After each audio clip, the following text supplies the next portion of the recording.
You know, whenever you got situations like these with KEYSHAWN Davis, I always use this as an opportunity of observation. Observation is extremely strong if you know what you're looking for and how to apply it going forward. What am I talking about? As you see with KEYSHAWN Davis, everybody chimes in and has something to say, and rightfully so. But when I seen the situation actually made it to the news, I said to myself, the situation really didn't cause for no news coverage, I don't think, but I understand the media. And I think if these American athletes learn how to manipulate media like media likes to manipulate us, they would do a lot better off. They don't understand psychological warfare. They don't understand that the clock's never stopping when it comes to destroying your character. It's part of the program. Therefore, a lot of times these athletes get in front of these cameras and start doing these interviews, think that they're being interviewed just like any other average athlete. That's not true, okay? You see people say that this type of action has no space in boxing. Integrity is never a factor until the athlete is black. Then integrity is a factor, okay? We have plenty of other situations that deserve the same amount of coverage that happened in boxing than the same as KEYSHAWN has did. But yet they say there's no room for stuff like this in boxing. So what they're indirectly trying to tell you is that there's room for racism in boxing because they didn't cover it or feel offended just the same. Everybody felt more offended and irritated and pissed off the fact that this young man lost his composure and blew his own opportunity, which criticism is warranted. But at the same time, when you give this level amount of criticism for something like this, and then totally downplay something else that deserves the same amount of criticism and more, it lets you know how they operate, okay? Primary example, and this is why I'm going to say it right here. I don't want to hear nobody.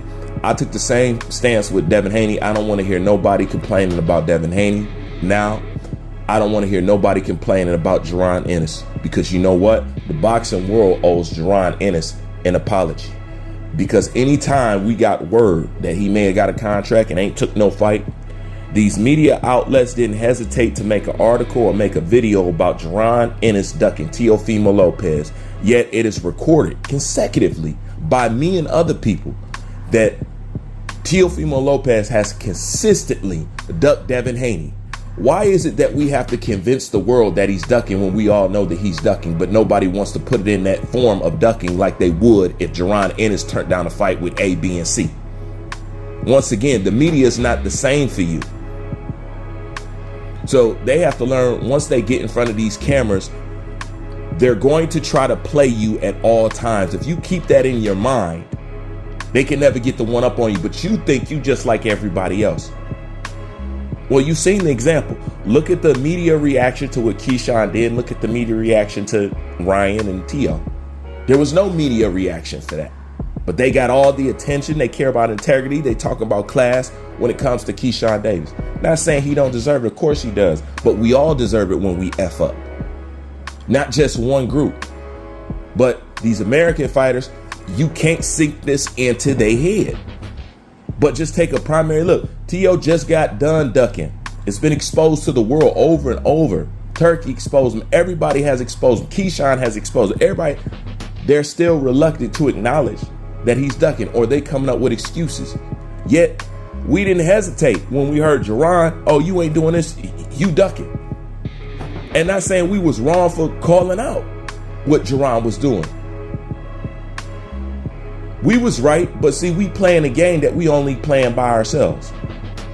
Okay, we think these rules apply to all people. They don't. So once they understand that, you guys can move better in front of media, because honestly, how these athletes keep becoming a victim to media and propaganda is beyond me. You know that they twist everything that goes on with you. Okay? Meaning, if these athletes jaywalk across the street, there's somebody that's reporting on it, telling you what they're doing. Okay? Yet when it comes to guys who's offing a baby mama, throwing them in the ocean and all that other stuff and slapping girls and stuff like that, they don't cover that, but they cover it when it comes to these black American athletes, but they still don't adjust. Because you know what these athletes do? They run to the same outlets that try to destroy them and ignore the outlets that will hold them down when the media tries their propaganda against these athletes. It's true. These athletes don't know how to go to where they're celebrated truthfully. And with that being said, I'm going to say this. These black athletes need to stop avoiding these black journalists and black content creators. Because at the end of the day, regardless of how you feel, they're the ones who are going to hold you down and be honest about your performance. Because as the media sets it up, we're always going to downplay. You're always going to be the chicken. You always going to be the runner. You know what I'm saying? They love to call Floyd a runner and stuff like that and all that. You know? But when McGregor got in the ring with Nate Diaz and he did a full-fledged track meet up in there, I mean, literally turned his back and started running. Did you see the world calling Conor McGregor a runner or a chicken or something like that?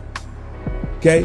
When Canelo fought Triple G, okay, Canelo was running his ass off. Was he called a runner or a chicken or anything like that? You know what I'm saying? He wasn't. That's why they pressed him to fight Mexican style. And that's why he ended up taking steroids for that fight and came in so aggressive. Because he ran. Or scared to engage. The point is, it's not the same for you. So when are you going to adjust to the climate that's been set for you? Learn how to manipulate the media like they manipulate you. Why in the fuck do y'all still give Ellie Setback interviews? It's the same thing I could say, why do y'all still give Vlad TV interviews?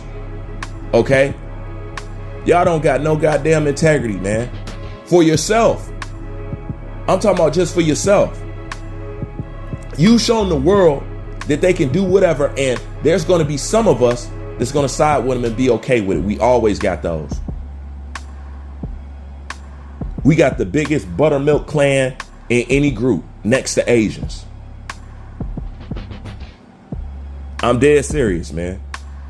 Y'all got to stop this. When are you going to adjust? But as far as Jerron Boots Ennis go and him ducking and shut up. I don't want to hear it no more because it's obvious y'all can't call out anybody else. But y'all quick to pull the trigger on Jerron. And Jerron say he doing undisputed and stuff like that. You know? And even if he is doing some finagle and some ducking and stuff like that, y'all not giving it the same amount of attention. And with other people, y'all not giving it the same amount of conviction. Yeah, I judge people and all that other stuff, but I never mistake the situation that these athletes is up under. So I adjust how I approach and speak about boxing due to the fact that I know it's lopsided. Okay? How can you be fair in an imbalanced sport? Unless you adjust the way you speak because you recognize the imbalances. Since most people have denied racism in boxing up until they seen people be flat out racist, then you can't say nothing because they didn't even want to admit it. Remember, before all this, it was no racism in boxing. If you brought it up, it was your problem and you victim mentality, you this. All black people have ever done was describe their situation and got called a liar, got called a crybaby, got called this, got called that. I ain't never listened to that. You should never listen to that because it's always gaslighting with them because they will never recognize because they like the situation. Keeping you down helps keep them up. Okay? So many people use us to try to build their self-esteem. It's ridiculous.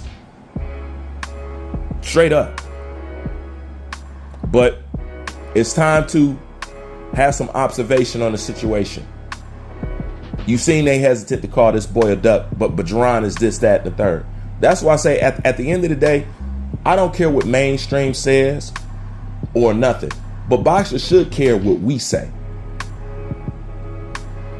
I don't care if mainstream don't like. I know how they set up. I know they against you.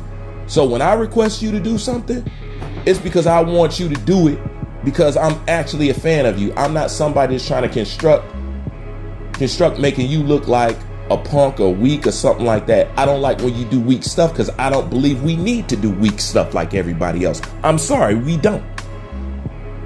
So let's not water ourselves down because they have no choice but to operate on that weaker and lower level.